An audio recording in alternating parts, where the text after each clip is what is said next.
thought was really interesting was when he talked about the dimensions of development, and those were culture, health, education, economic growth, governance, environment, and human rights.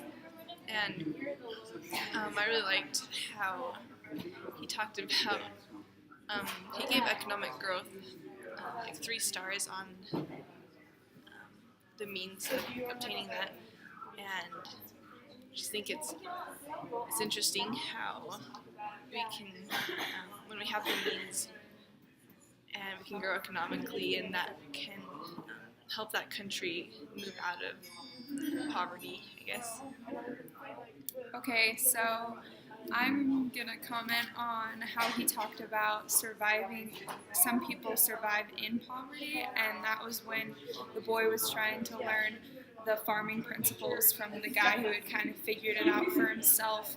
But in that respect, they didn't really grow economically because they were just continuing to do the same thing that they had always done, and so that poverty level was still going to be the same.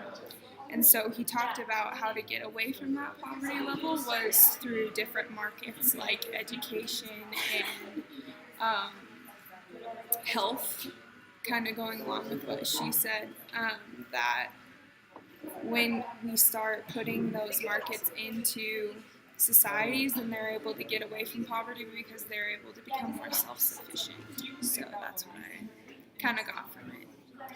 In regards to education, really education is what is going to help us get that boost, and it's going to help us be able to overcome that poverty. He gave 3 different scenarios of people down the street, of people who were lucky enough to have education and the people who sadly weren't able to have any education, and the difference of their living means were completely drastic. We were able to see that they were the people that did have education was able to have proper plumbing, proper kitchen, and a proper home, and the people that were less fortunate were living in a shack, I guess you can say, and were able to have that blessing or that luck of a good home. So education is definitely one of the most important things that we need to work on, so that we don't stay in that rut of being in the poverty level, so we can get out of that level and become more lucky, I guess. What I found most interesting was his take-home message at the end, not just because he swallowed the sword or anything, but how he talked about how nothing's impossible. Because I think about all the poverty that's in all the countries and in third world countries, and especially in my country, Sudan. After looking at all the photos and whatnot, it's kind of scary how easy it was to find so many. But I think, like, what can I do to help them in the grand scheme of things? That message that nothing's impossible, which kind of inspired me to try anyway.